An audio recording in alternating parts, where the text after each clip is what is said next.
Good evening and welcome back to the channel, everybody. Tonight's going to be a little different. We're going to go over what an ACE score is. If you're not familiar with the term, it is Adverse Childhood Experiences, and they affect everybody who has gone through any type of trauma. So sit back, relax, and let's do this. When addressing mental health, it's smart to have all your cards on the table. ACEs.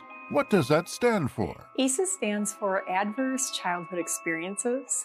Long-term experiences that adversely affect the health of a child, like Physical neglect, emotional neglect, physical abuse, emotional abuse, sexual abuse, having someone in the household who is using substances, having someone in the household with a mental health challenge, having a family member in prison or incarcerated, parents who were separated, and violence amongst family members.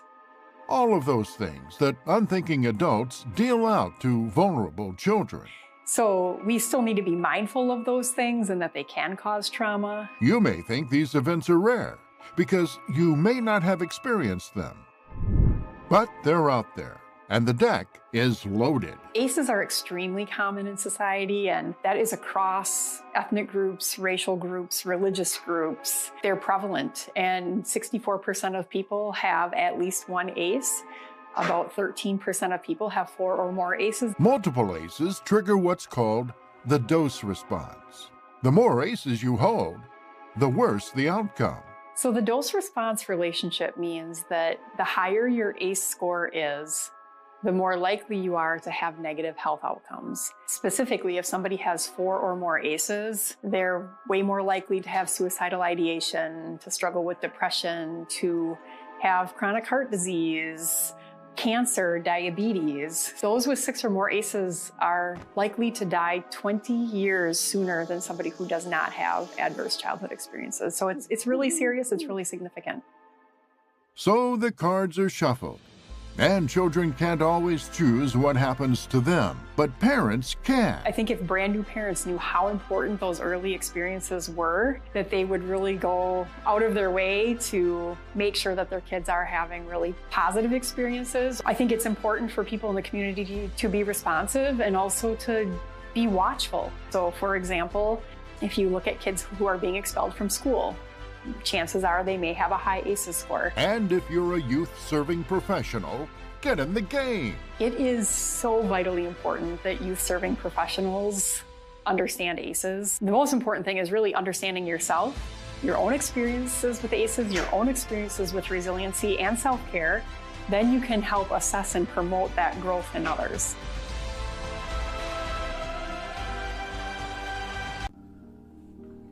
Okay, we're going to break this down for you another way. The Adverse Childhood Experiences, or the ACEs quiz, it asks a series of 10 questions about common traumatic experiences that occur in early life. Typically 16 and under, some studies do 18 and under, but since higher numbers of ACEs often correlate to challenges later in life, which include higher risk of certain health problems, the quiz is intended as an indicator of how likely a person might be to face these challenges. The quiz is a helpful tool for raising awareness about the potential impact of ACEs, but it's important to remember all these things the quiz doesn't take into account. First of all, there are many experiences that can be traumatic for children that the quiz doesn't cover, about, say, community violence, racism, gang violence, other forms of discrimination, natural disasters, housing insecurity.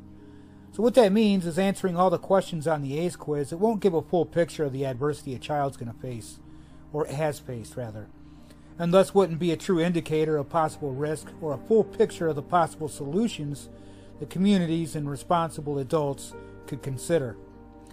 Second of all, everyone's different, and adverse experiences in childhood affect each child differently. Just because a child's experienced several ACEs, it doesn't mean that later social, emotional, or health problems are inevitable. Some children they develop what's called resilience, the ability to overcome serious hardships, while others don't. Genetic factors, believe it or not, also play a role in that some children are predisposed to be more sensitive to adversity than others. And the most common factor among children who show resilience is at least one stable and responsive relationship with a supportive adult, be it a parent, a teacher, a counselor, who knows, even a policeman. The ACEs quiz also gives insight into whether an individual child might be more or less sensitive to adversity, and asks no questions about whether there may have been any protective relationships in place to help buffer that child from stress. So the ACEs quiz can only give insight into who might be at risk and who is at risk for certain later life challenges. And so that being said, let's go ahead and we're going to bring up an ACE quiz here and we'll take it together. Alright, here we are. The ACE test. I know you guys have been waiting. Let's go over number 1 here.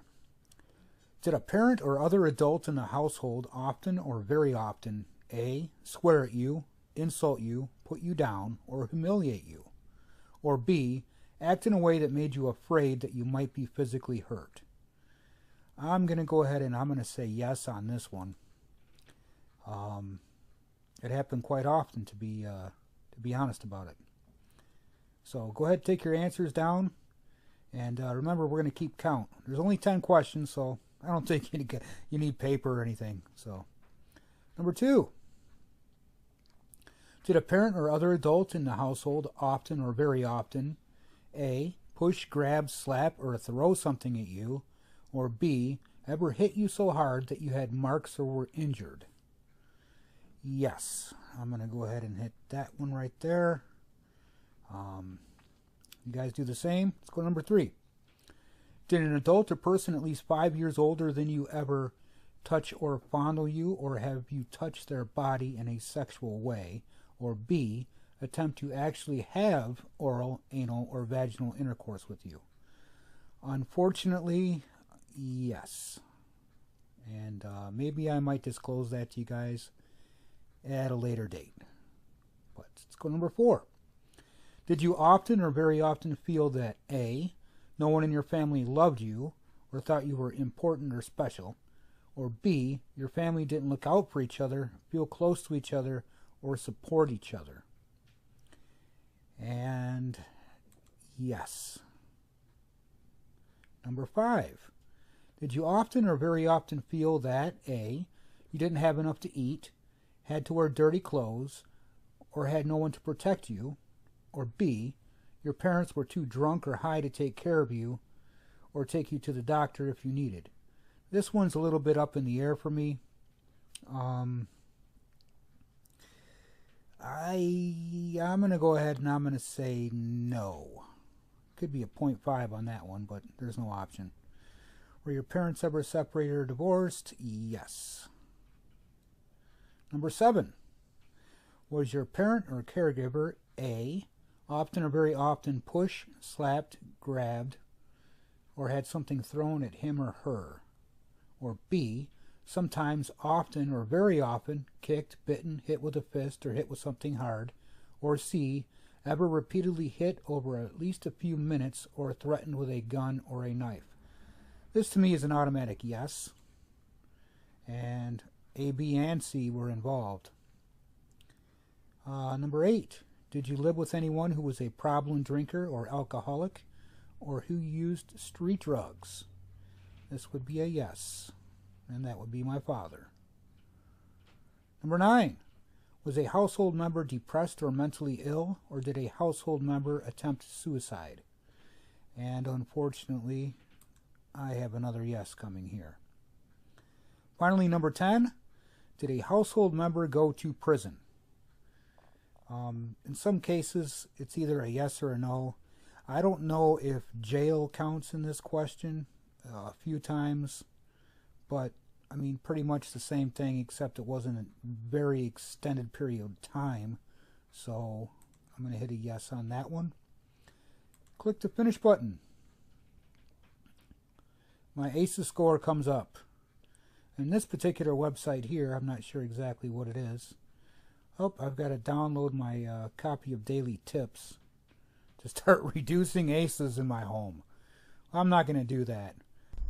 Alright, well that was the test. It wasn't too hard. As far as results, everybody's different. It all depends on how you take it, and of course it's not meant to be, everybody the same as far as the outcome on this thing. We have one more video here, and it may explain a little bit more than what we already have. So with no further ado, let's get into it.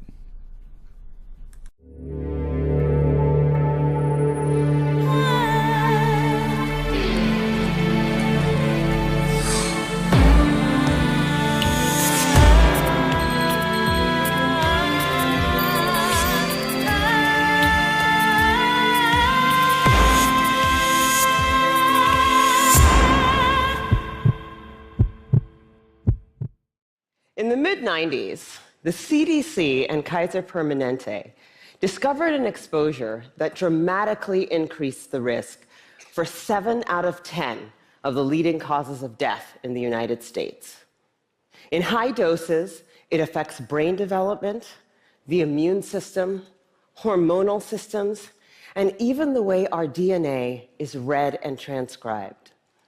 Folks who are exposed in very high doses have triple the lifetime risk of heart disease and lung cancer, and a 20-year difference in life expectancy. And yet doctors today are not trained in routine screening or treatment. Now, the exposure I'm talking about is not a pesticide or a packaging chemical. It's childhood trauma.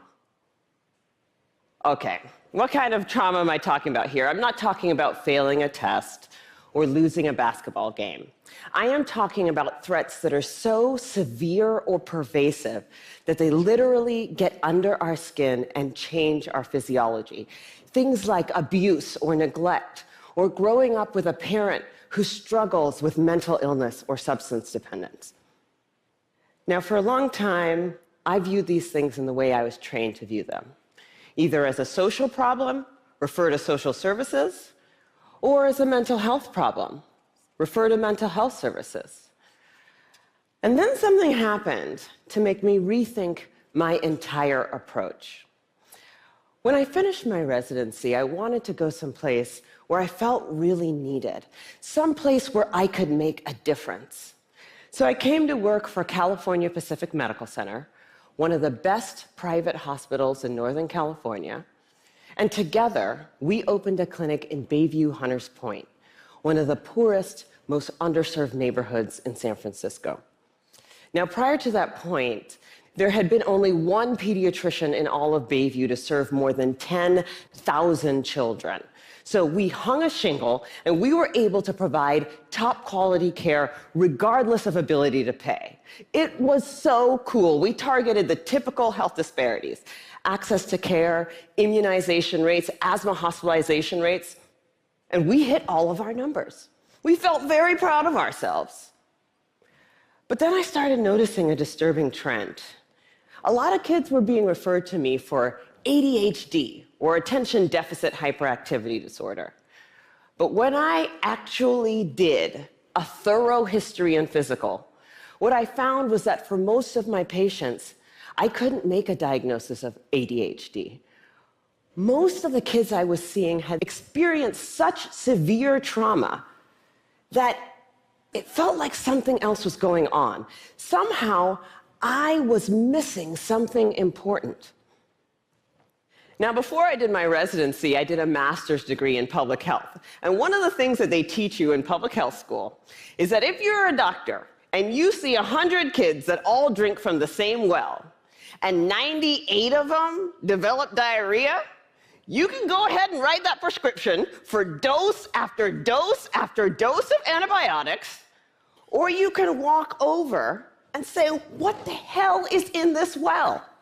So I began reading everything that I could get my hands on about how exposure to adversity affects the developing brains and bodies of children. And then one day, my colleague walked into my office and he said, Dr. Burke, have you seen this? In his hand was a copy of a research study called the Adverse Childhood Experiences Study. That day changed my clinical practice and ultimately my career. The Adverse Childhood Experiences Study is something that everybody needs to know about. It was done by Dr. Vince Felitti at Kaiser and Dr. Bob Onda at the CDC, and together they asked 17,500 adults about their history of exposure to what they called adverse childhood experiences, or ACEs.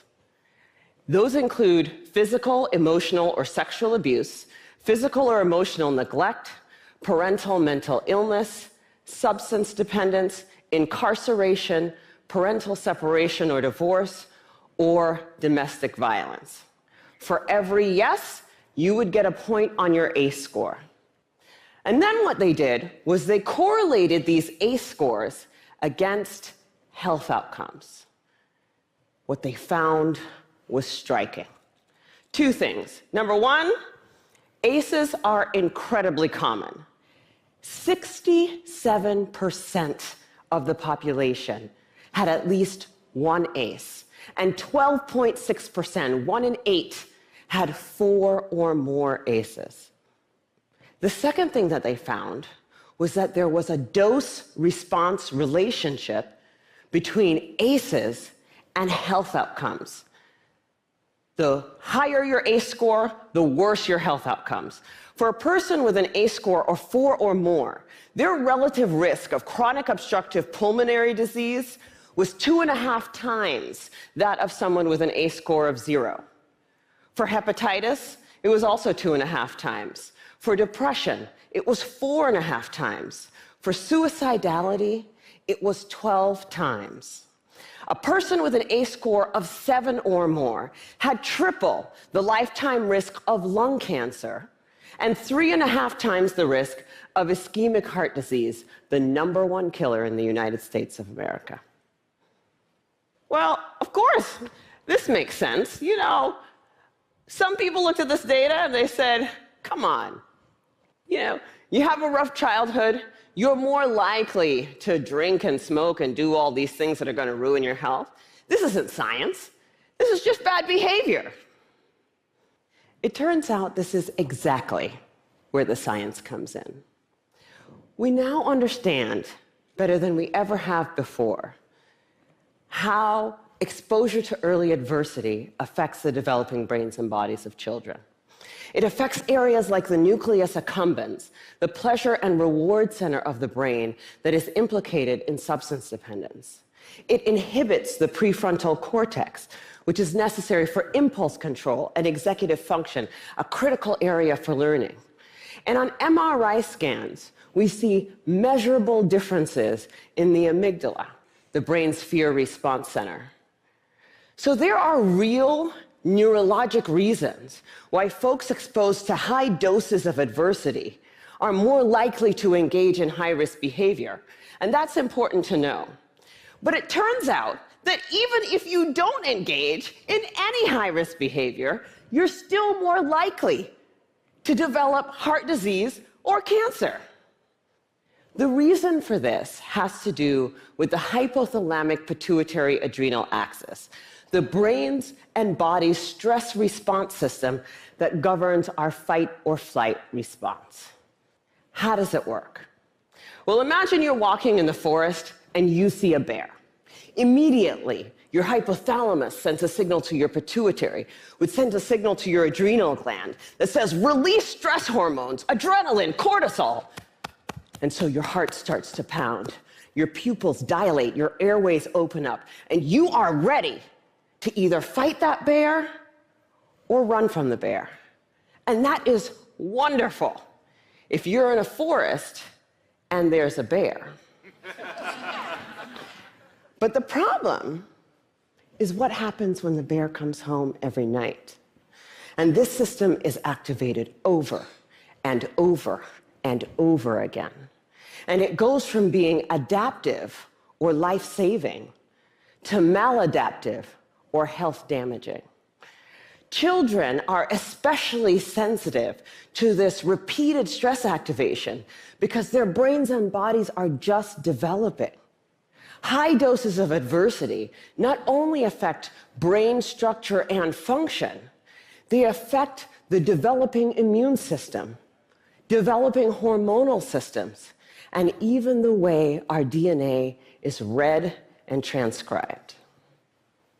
So for me, this information threw my old training out the window, because when we understand the mechanism of a disease, when we know not only which pathways are disrupted, but how, then as doctors, it is our job to use this science for prevention and treatment. That's what we do. So in San Francisco, we created the Center for Youth Wellness to prevent, screen, and heal the impacts of ACEs and toxic stress. We started simply with routine screening of every one of our kids at their regular physical, because I know that if my patient has an ACE score of 4, she's 2.5 times as likely to develop hepatitis or COPD. She's 4.5 times as likely to become depressed, and she's 12 times as likely to attempt to take her own life as my patient with 0 ACEs. I know that when she's in my exam room. For our patients who do screen positive, we have a multidisciplinary treatment team that works to reduce the dose of adversity and treat symptoms using best practices, including home visits, care coordination, mental health care, nutrition, holistic interventions, and yes, medication when necessary. But we also educate parents about the impact of ACEs and toxic stress the same way you would for covering electrical outlets or lead poisoning. And we tailor the care of our asthmatics and our diabetics in a way that recognizes that they may need more aggressive treatment given the changes to their hormonal and immune systems. So the other thing that happens when you understand this science is that you'll want to shout it from the rooftops, because this isn't just an issue for kids in Bayview. I figured the minute that everybody else heard about this, it would be routine screening, multidisciplinary treatment teams, and it would be a race to the most effective clinical treatment protocols. Yeah, that did not happen. And that was a huge learning for me. What I had thought of as simply best clinical practice, I now understand to be a movement. In the words of Dr. Robert Block, the former president of the American Academy of Pediatrics, adverse childhood experiences are the single greatest unaddressed public health threat facing our nation today. And for a lot of people, that's a terrifying prospect. The scope and scale of the problem seems so large that it feels overwhelming to think about how we might approach it. But for me, that's actually where the hope lies. Because when we have the right framework, when we recognize this to be a public health crisis, then we can begin to use the right toolkit to come up with solutions. From tobacco to lead poisoning to HIV/AIDS, the United States actually has quite a strong track record with addressing public health problems. But replicating those successes with ACEs and toxic stress is going to take determination and commitment. And when I look at what our nation's response has been so far, I wonder, why haven't we taken this more seriously? You know, at first, I thought that we marginalized the issue because it doesn't apply to us, right? That's an issue for those kids in those neighborhoods, which is weird because the data doesn't bear that out. The original ACEs study was done in a population that was 70% Caucasian, 70% college educated. But then, the more I talk to folks, I'm beginning to think that maybe I had it completely backwards.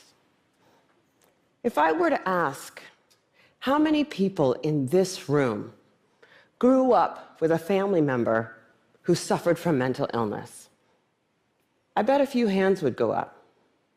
And then if I were to ask how many folks had a parent who maybe drank too much, or who really believed that if you spare the rod, you spoil the child,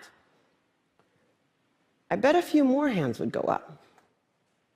Even in this room, this is an issue that touches many of us. And I'm beginning to believe that we marginalize the issue because it does apply to us.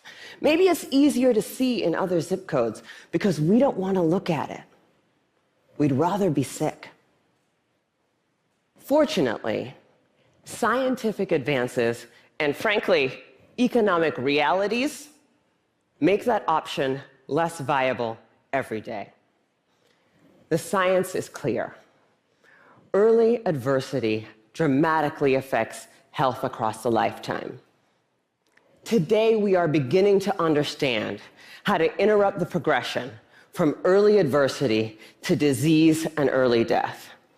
And 30 years from now, the child who has a high ACE score and whose behavioral symptoms go unrecognized, whose asthma management is not connected, and who goes on to develop high blood pressure and early heart disease or cancer will be just as anomalous as a 6-month mortality from HIV/AIDS. People will look at that situation and say, what the heck happened there? This is treatable. This is beatable. The single most important thing that we need today is the courage to look this problem in the face and say, this is real, and this is all of us. I believe that we are the movement. Thank you.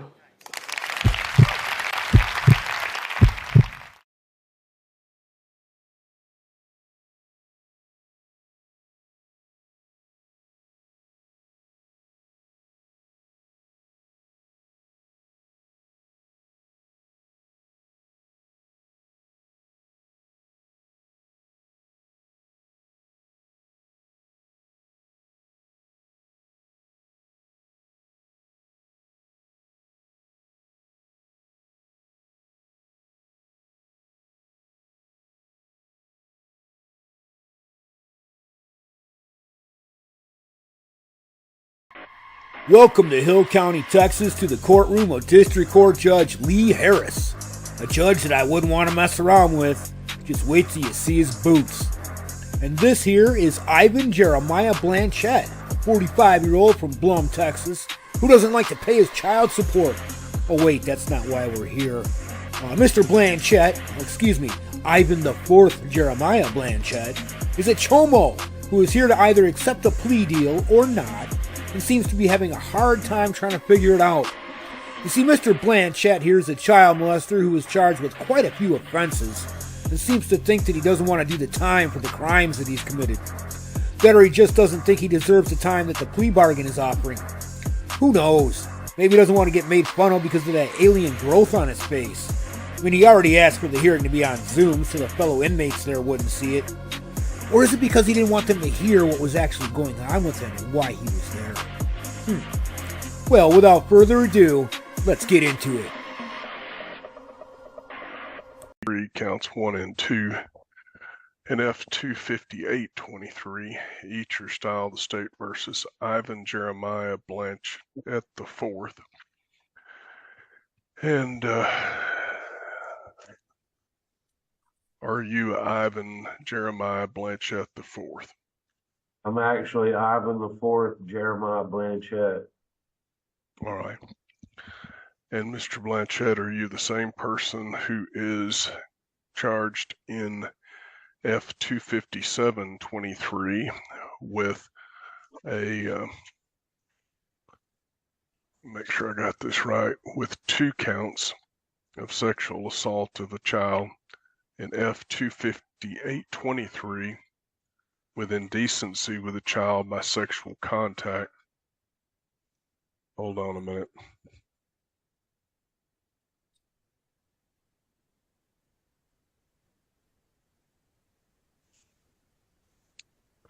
And an F-085-24 with possession of child pornography. Are you that same person?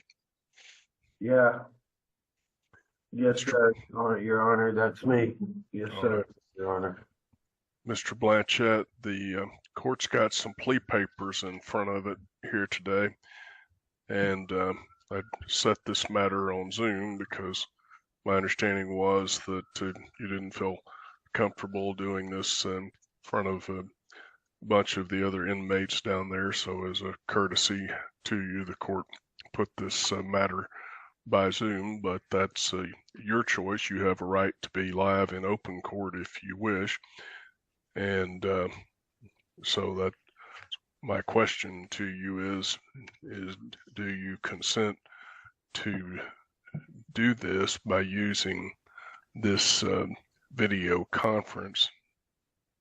Yes, As all right.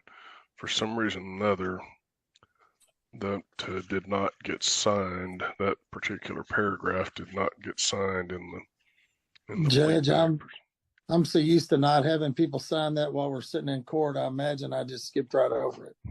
Okay. I think the law requires that be in writing. Let me look it up right quickly to make sure. The judge is covering all the bases here. It's Article 2718 of the Code of Criminal Procedure.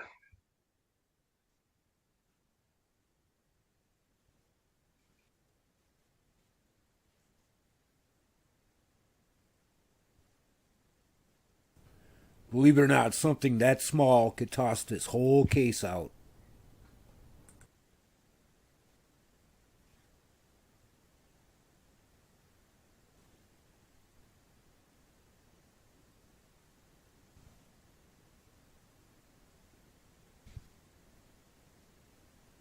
Yeah, it says if the defendant and the attorney representing the state file with the court written consent to use the video conferencing,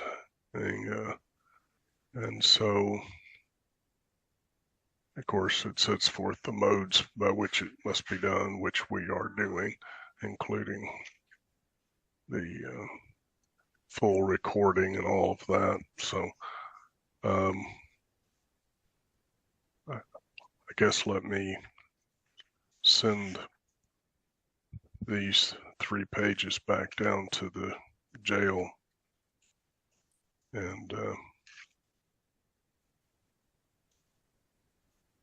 I'll mark where they need to be signed, and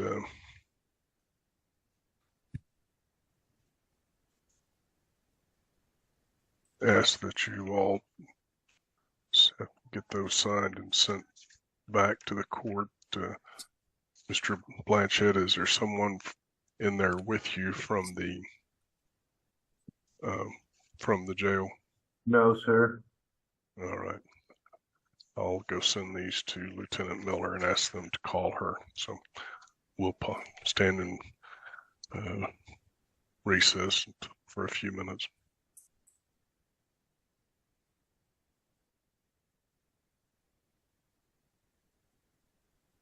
Hang down your head, Tom Dooley. Hang down your head and cry. Hang down your head, Tom Dooley. Poor boy, you're bound to die.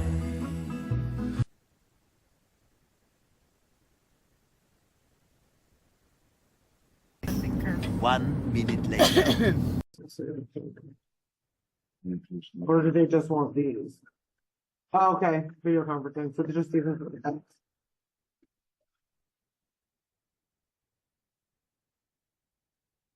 Yeah, just one other which will go into that. Sign it, boy, sign it.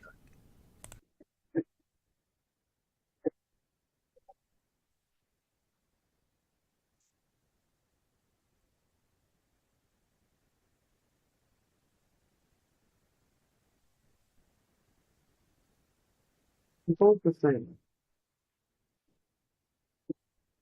They're the same. Okay. And like these are all identical. Like, we should switch to it. No, it's 3 different, 3 different charges. Oh, okay, gotcha. Okay, I'll send these back.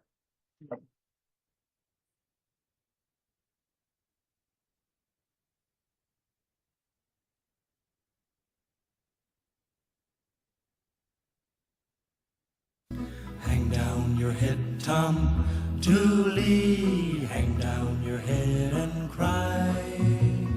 Hang down your head, Tom Tom Dooley, poor boy, you're bound to die.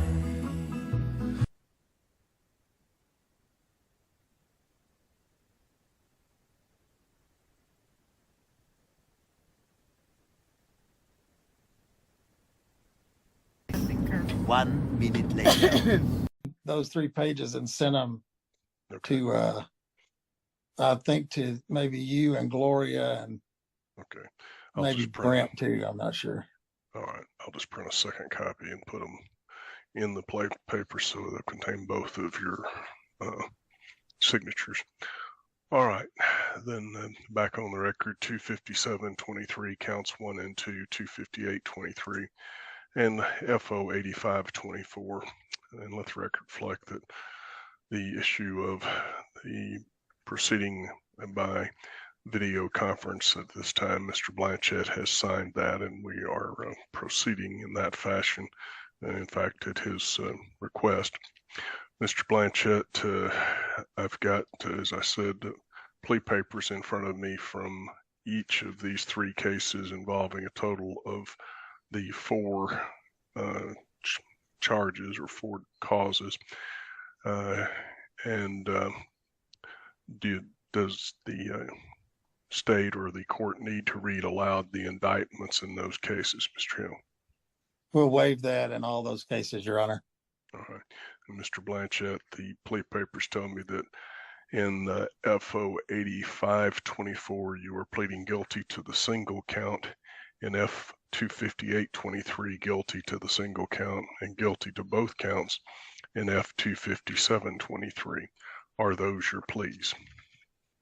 Yes, Your Honor. All right. Did anyone force, threaten, coerce you, or promise you anything other than your plea agreement to get you to enter your pleas here today? I mean, I felt like I didn't have any other choice but to, y'all are stack it up on me if it went any further. Hold on, Mr. Blanchett. Nobody decides for certain whether anything will be stacked except for me, and that's only done after a trial. We haven't had a trial in this matter.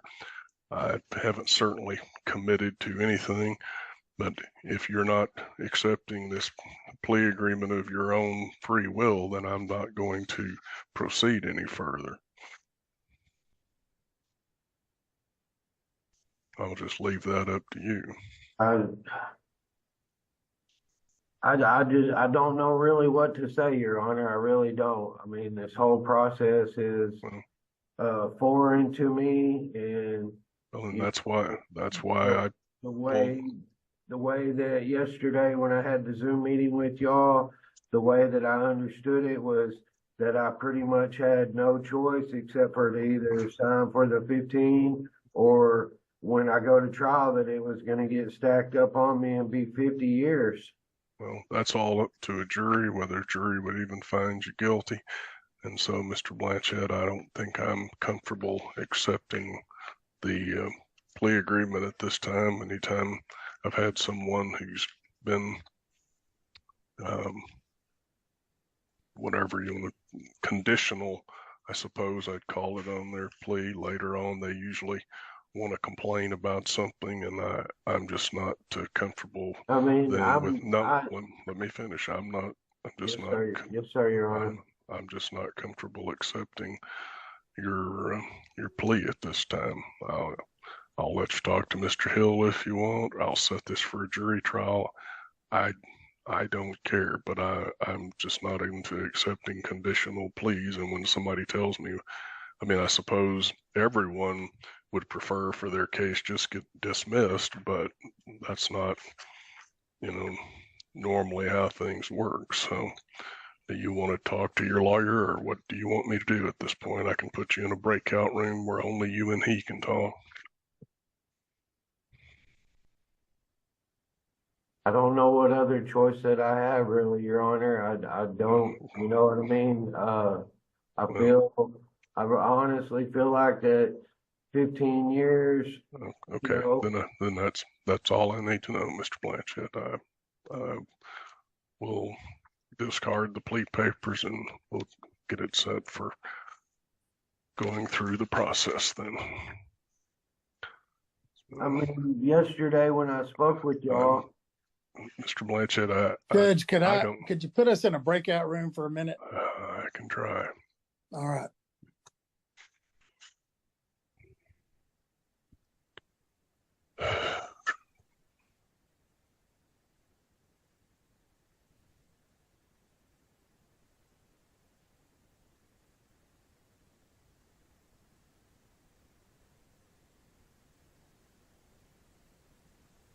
There should be a matter there that asks you if you want to join a breakout room. 1 minute later. Call somebody from somewhere there in the jail. I guess they can help. Look at the way the judge looks at him. See ya, Chomo.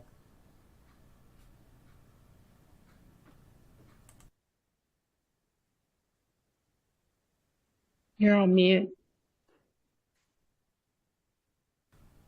Not only is he a Chomo, but he's a pretty dumb one.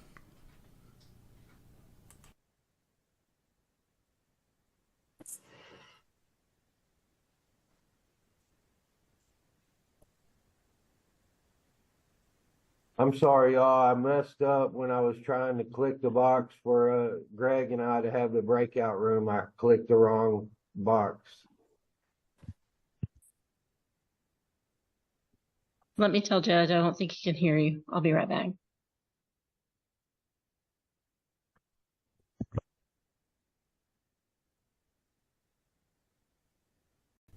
And while we wait, we might as well check out the judge's chambers. Look at that nice padded chair. That looks pretty awesome. Well, the judge should be coming back in any second now. Let's see here.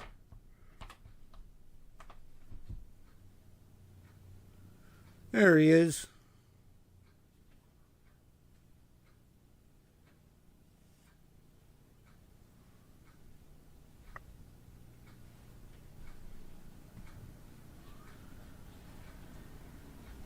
Now, what kind of a Texan judge doesn't wear boots like those? Look at that.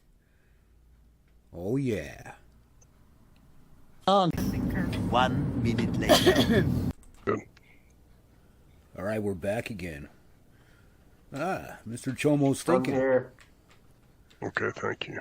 Got something Let on me his see mind. if unfortunately, Mr. Hill could get sound, but he couldn't get his camera back working, so he's going to try to exit and come back.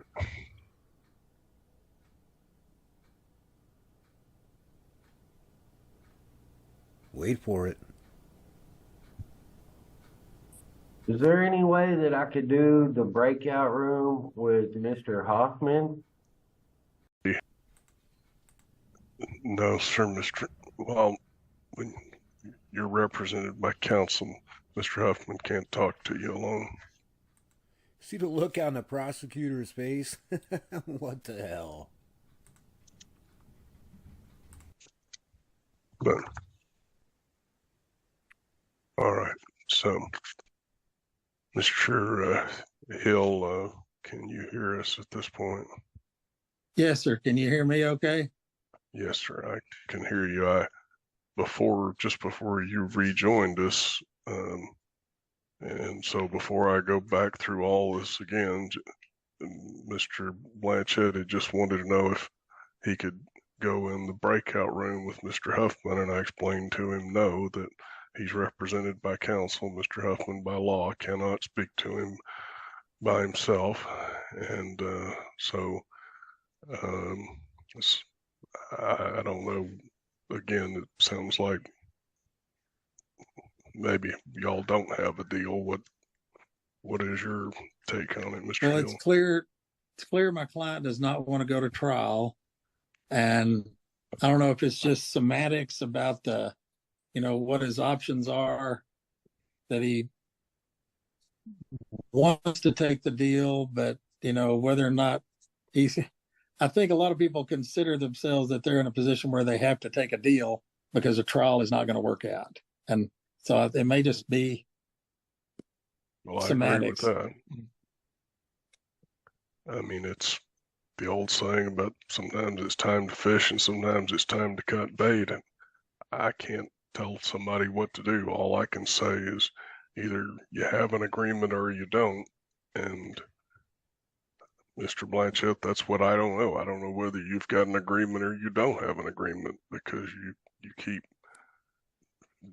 darting and dodging and, like I said, suddenly want to talk to Mr. Huffman, and I just don't know what to do. I've rarely been in this situation in almost 20 years of riding one of these benches. So, And I apologize, Judge. I apologize. I'm not trying to be a pain in the butt, so to speak. I just, well, I'm just asking you, do you have an agreement with the state or not? If you don't, I'm fine with that. I don't force people into this. I don't want for them to even think I'm trying to do anything. I'm just here to either accept a bargained for exchange or set a matter for a trial. And either one is fine with me. So you tell me whether you want me to go forward on this or not.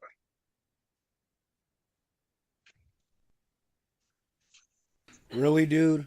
Come on. it's hard for me to say yes because it's so much time of the rest of my life.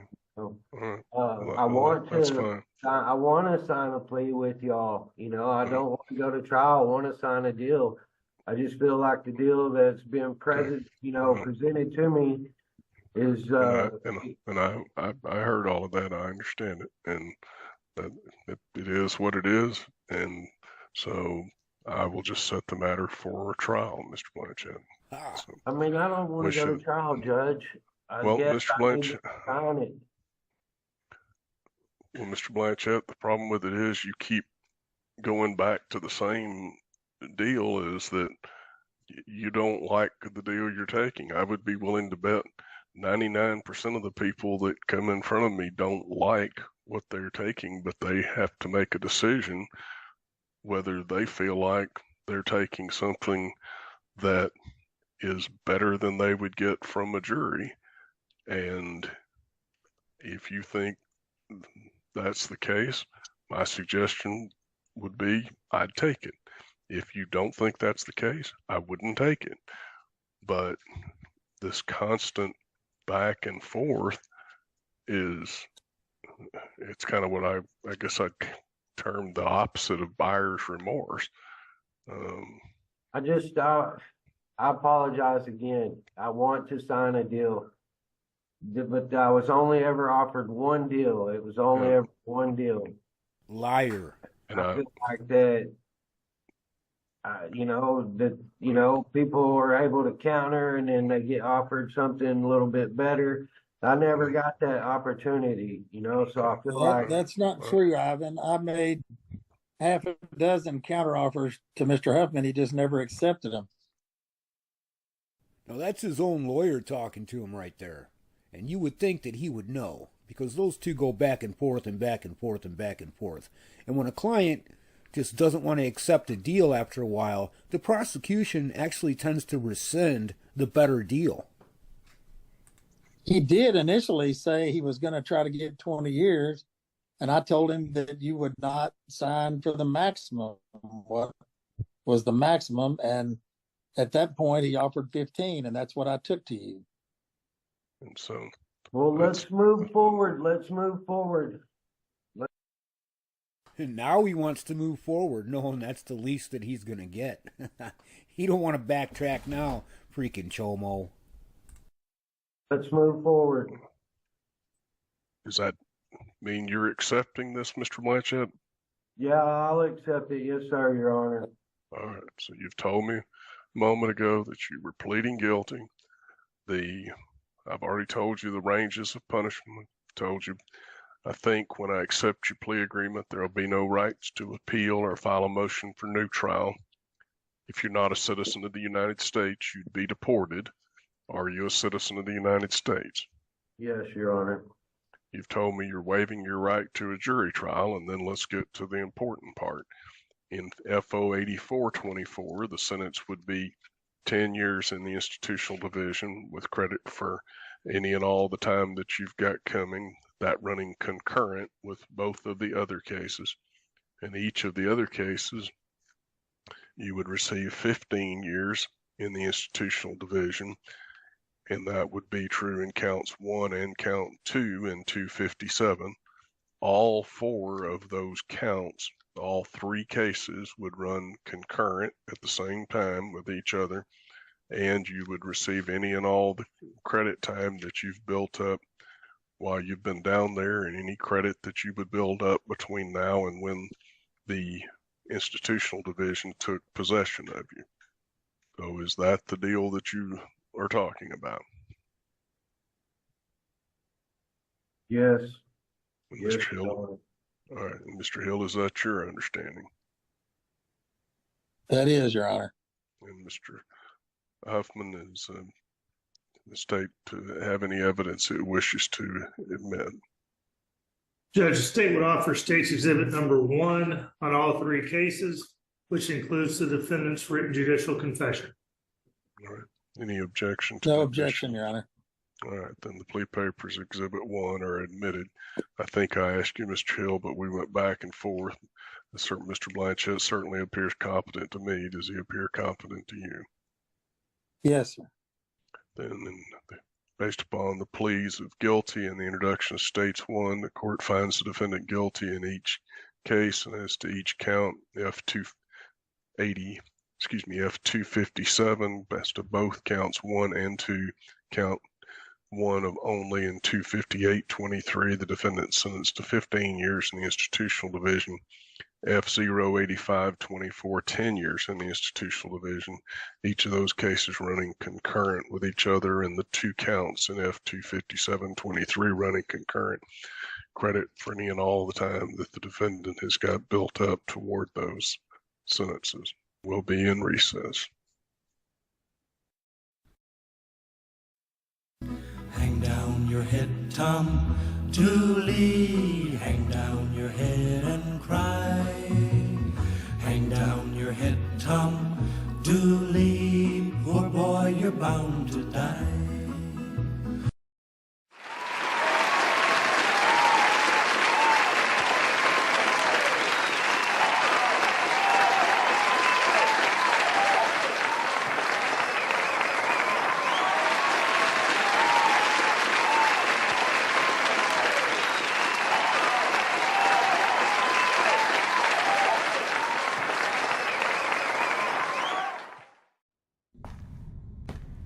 When a child experiences trauma, they can be stripped of their ability to imagine. But imagination is colours. All the colours. Imagination is freedom. And whatever you want it to be. But a child without imagination is not a child at all.